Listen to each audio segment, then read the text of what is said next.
Hello friends, जय हिंद। आप सभी का स्वागत है हमारे यूट्यूब चैनल पे। आज के इस वीडियो में हम आपके लाए हैं मां शाकंभरी विश्वविद्यालय के बीएड का पेपर, जो अभी वहाँ पर बीएड का पेपर चल रहा है। जैसा कि आप सभी को पता है, मां शाकंभरी विश्वविद्यालय में बीएड का पेपर कैंसिल नहीं हुआ, वहाँ पर पेपर्स चल रहे हैं। तो बहुत सारे बच्चों के कमेंट्स आए कि सर जो है आप वीडियोस प्रोवाइड कराएं पेपर्स का, कि वहाँ के पेपर्स के पैटर्न्स क्या हैं, कैसे क्वेश्चंस आ रहे हैं। तो आज का इस वीडियो में हम आपको उन्हीं के पेपर के पैटर्न्स प्रोवाइड कराने वाला हूँ।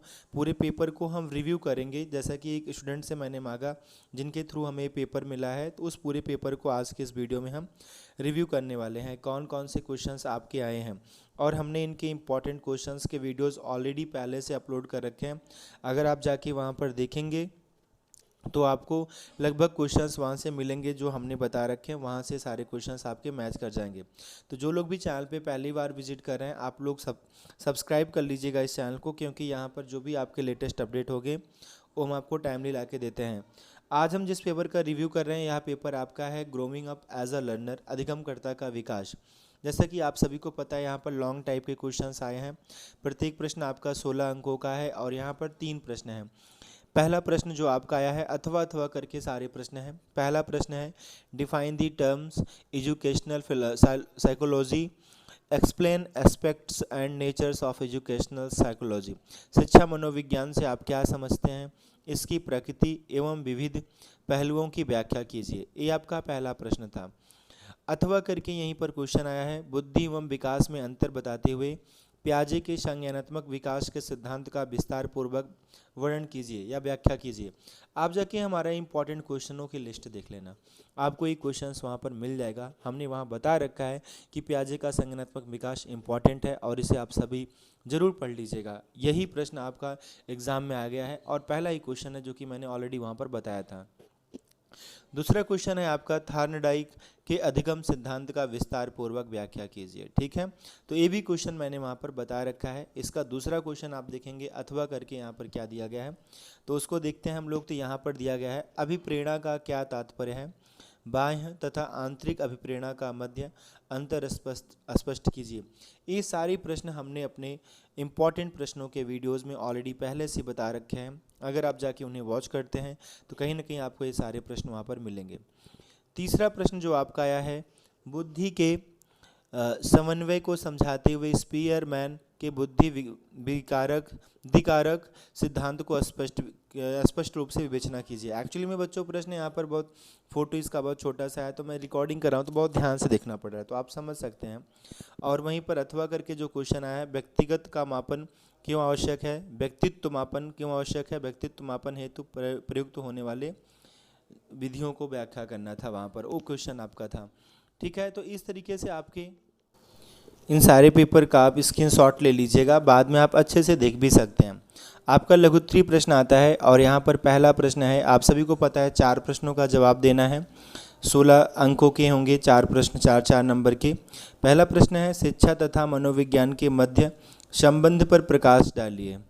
ये भी क्वेश्चन बहुत इंपॉर्टेंट क्वेश्चन है, मैंने बता रखा था। बाल्यावस्था की प्रमुख विशेषताओं का वर्णन कीजिए। इस क्वेश्चन को भी मैंने इंपॉर्टेंट क्वेश्चनों की श्रेणी में रखा था और यह भी प्रश्न आपका आया है। अपराधी बालक से संबंधित प्रमुख मुद्दों की विवेचना कीजिए। ये सारे प्रश्न आप यहाँ पर देख पा रहे हैं। इन प्रश्नों का आप स्क्रीनशॉट ले लीजिएगा तो आपके लिए बेहतर रहेगा, आप बाद में भी व्यवस्थित तरीके से देख पाएंगे कि कैसे प्रश्न आपके एग्ज़ाम में आए हुए थे। ये सारे प्रश्न यहाँ हिंदी इंग्लिश में हैं। आप जो भी बच्चे हैं, आप सभी लोग इसे ध्यान से देख सकते हैं। ये सारे प्रश्न आपके एग्ज़ाम में आए थे। लघुत्तरीय प्रश्न था, प्रत्येक प्रश्न आपका 4 अंकों का था। तो यहाँ पर टोटल प्रश्न आपको 8 दिए गए हैं, जिनमें से आपने 3 प्रश्नों को देख लिया। आगे के प्रश्नों को हम लोग देखते हैं और कौन कौन से क्वेश्चन लघुत्तरीय से हमारे यहाँ पर पूछे गए थे।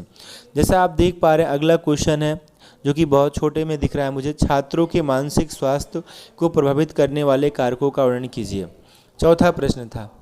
पांचवा है, व्यक्तित्व मापन की उपयोगिता पर संक्षिप्त विवरण प्रस्तुत कीजिए। यह प्रश्न 2 बार आ चुका, एक आपका विस्तृत में और एक आपका शॉर्ट टाइप में। ठीक है, छठा प्रश्न है, समायोजन हेतु रक्षा तंत्र को स्पष्ट कीजिए। इस प्रश्न को भी मैंने इम्पॉर्टेंट बता रखा था। सातवां प्रश्न है, सृजनात्मकता का अर्थ स्पष्ट करते हुए रचनात्मक बालकों की 2 विशेषताओं को स्पष्ट कीजिए।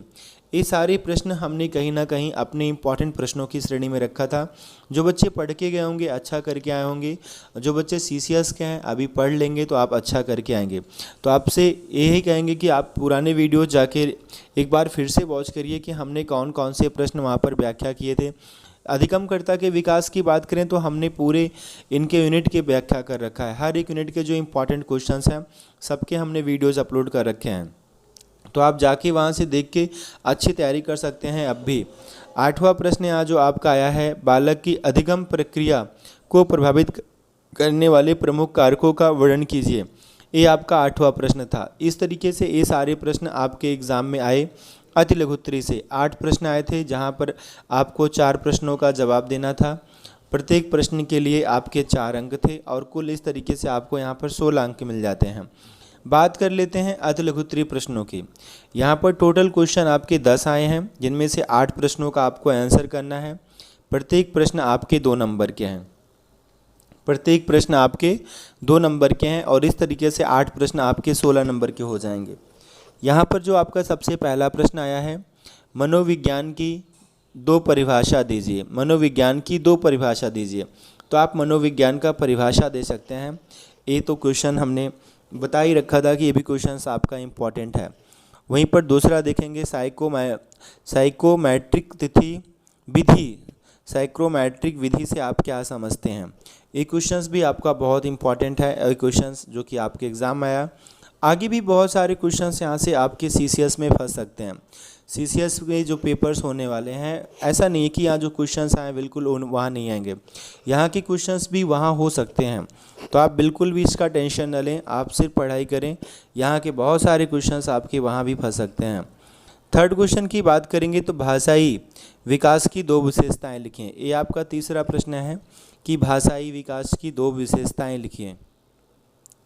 And last one is that Kohs block design test क्या है? थोड़ा सा बच्चों बराबर दिख नहीं रहा है पेपर, बहुत सा प्रॉपर तरीके से पिक्स मेरे पास नहीं आई थी, तो जैसा भी आया था मैं आपको यहाँ पर वीडियोस शूट कर दे रहा हूँ। इनके माध्यम से आप जान पाएंगे। कुछ हैं क्वेश्चंस जो प्रॉपर तरीके से नहीं दिख रहे हैं, लेकिन अगर आपके पास बुक है तो बुक के माध्यम से आप जान पाएंगे कि कौन कौन से क्वेश्चंस आपके एग्ज़ाम में पूछे गए थे। 5वां प्रश्न देखेंगे तो एक उत्तम मानसिक स्वास्थ्य से क्या लक्षण है? यानी जो मानसिक स्वास्थ्य होता है, उत्तम मानसिक स्वास्थ्य होता है, उसका क्या लक्षण है, ये आपको यहाँ पर बताना है। और वहीं पर अगर हम देखेंगे 6ठा क्वेश्चन तो लिखा है शैशवावस्था के दौरान होने वाले बौद्धिक विकास को समझाइए। शैशवावस्था मतलब इन्फेंसी पीरियड जो होता है, उसमें आपको बताना है कि उनका जो है बच्चा बौद्धिक विकास का स्तर क्या है, उसको समझाना है। 7वें प्रश्न की बात करेंगे, प्रासंगिक अंतर्बोध परीक्षण क्या है? बराबर नहीं दिख रहा है, बट आप समझ लेना, आपके पास बुक होगी तो आप समझ को आ जाएगा। TAT कहते हैं जिसे। व्हाट इज़ द, ये भी नहीं दिख रहा है प्रॉपर तरीके से। टर्मेट्रिक एक्सेलरेशन टेस्ट देख लेना। और 8वां प्रश्न है आपका व्यक्तित्व के 3 विशेषताएं बताइए। देखो, व्यक्तित्व से आपके हर में क्वेश्चंस आगे हो, आपका चाहे वेरी शॉर्ट हो, चाहे आपका शॉर्ट टाइप का हो या लॉन्ग टाइप का हो, सब में प्रश्न पूछा गया है कहीं ना कहीं, तो ये क्वेश्चंस आपका बहुत इंपॉर्टेंट हो गया। 9वां प्रश्न है शास्त्रीय अनुबंधन क्या है? शास्त्रीय अनुबंधन क्या है? What is the classical conditioning? तो जो भी यहाँ लिखा है आप ध्यान दे देना, इसका स्क्रीनशॉट आप ले लेना, जिसके माध्यम से आप बाद में समझ पाएंगे। और फिर लास्ट वन इज़ दैट है कुसुमायोजन को घटाने के 2 तरीके बताइए। ये सारे प्रश्न आपके एग्ज़ाम में आए थे। जैसा कि आपने देखा, ये सारे क्वेश्चंस आपके एग्ज़ाम में पूछे गए थे। MSU का पेपर है, growing up as a learner का पेपर है। एंड आई होप कि इस वीडियो से आपको काफ़ी हेल्प मिली होगी कि कैसे क्वेश्चंस आ रहे हैं। क्या आप आगे के भी पेपर चाहते हैं? आप कमेंट बॉक्स में लिख के ज़रूर बताइएगा। आपको इसके आगे के जो भी पेपर्स वहाँ चल रहे हैं, वो सारे पेपर्स के वीडियोज़ हम आपको प्रोवाइड करा देंगे। तो ये वीडियो कैसा लगा आप कमेंट भी कर सकते हैं। साथ ही साथ आपका सपोर्ट की भी नीड है, तो आप इस चैनल को जितना ज़्यादा हो सके लोगों के पास शेयर कर दिया करो, सो दैट ज़्यादा से ज़्यादा बच्चे जुड़ें और हमारा भी मोटिवेशन बना रहे और हम आप सभी के लिए लेटेस्ट वीडियोस लाते रहें, अच्छे अच्छे वीडियोस लाते रहें, जिससे आपको बहुत सारा हेल्प मिले। सो आई थिंक कि आप सभी को इस वीडियो से काफ़ी हेल्प मिला होगा और आप अपने एग्ज़ाम में बेहतर कर सकते हैं। आपके पास जो भी टाइम बचा है उस टाइम का गुड यूज करें, अच्छे से तैयारी करें, अपने एग्ज़ाम को बेहतर करें। इसी के साथ मिलते हैं नेक्स्ट वीडियो में, तब तक के लिए आप सभी को जय हिंद।